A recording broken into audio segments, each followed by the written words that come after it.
Bismillahirrahmanirrahim. Assalamualaikum warahmatullahi wabarakatuh. Saya Salwani binti Abusman, merupakan pelajar PDPP COS kelas Pendidikan Islam. InsyaAllah pada hari ini saya akan berkongsi satu tajuk dalam teknologi dan media pengajaran, iaitu berkaitan dengan isu dan cabaran pengintegrasian teknologi dalam pengajaran dan pembelajaran. Okey, baiklah.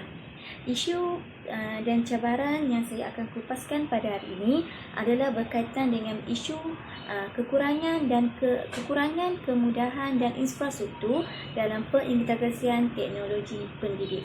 Baiklah, saya akan berkongsi berkaitan cabaran utama pengintegrasian teknologi dalam pengajaran dan pembelajaran.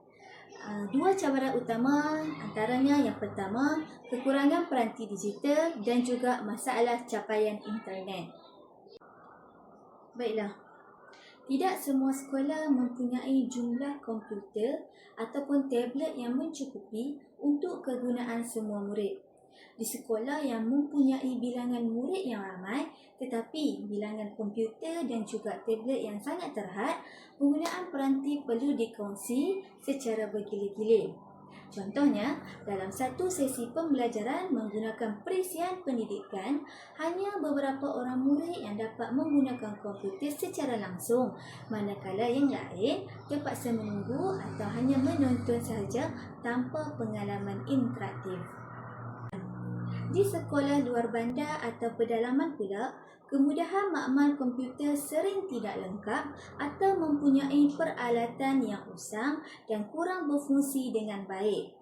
Sekolah luar bandar sering menghadapi kekurangan makmal komputer yang lengkap. Ada yang hanya mempunyai beberapa unit komputer yang lama yang tidak dapat menjalankan perisian pembelajaran terkini.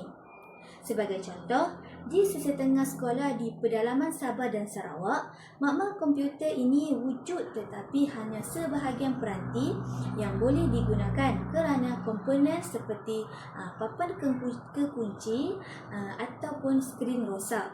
Ini menyukarkan kepada guru untuk menjalankan sesi pembelajaran secara digital.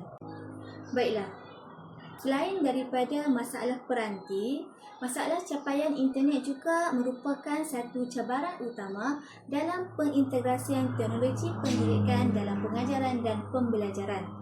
Penggunaan internet dalam pendidikan memainkan peranan yang sangat penting dalam meningkatkan keberkesanan pengajaran dan pembelajaran.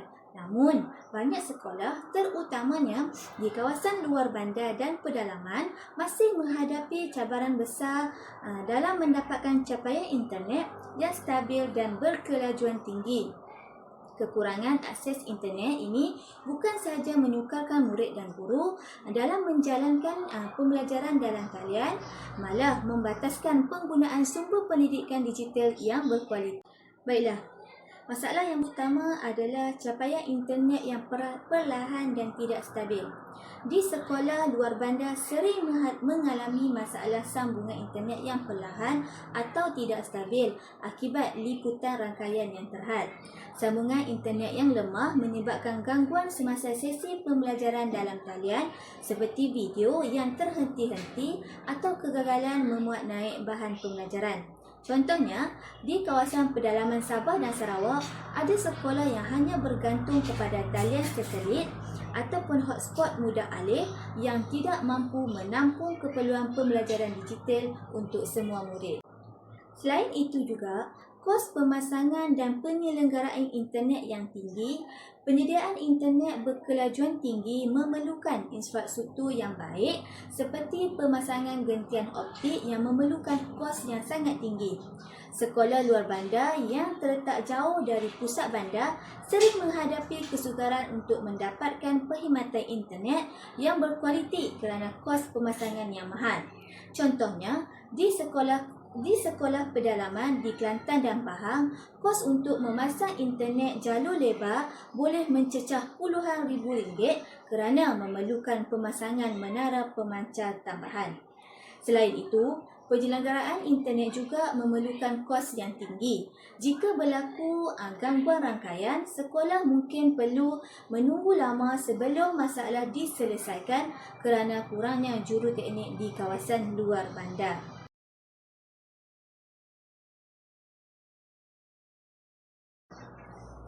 Baiklah, cadangan yang pertama adalah menambah peruntukan untuk teknologi pendidikan.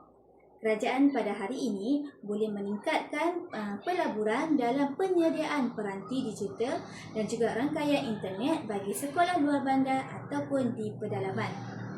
Syarikat swasta juga ataupun badan bukan kerajaan NGO boleh bekerjasama dalam menyediakan akses teknologi kepada sekolah-sekolah yang memerlukan. Cadangan yang seterusnya adalah dengan membangunkan infrastruktur internet dengan lebih baik, iaitu dengan memperluaskan liputan internet dengan berkelajuan tinggi ke kawasan luar bandar bagi memastikan semua sekolah mempunyai akses kepada pembelajaran digital. Seterusnya, boleh juga meneroka penggunaan teknologi yang alternatif seperti satelit untuk membolehkan sambungan internet lebih stabil.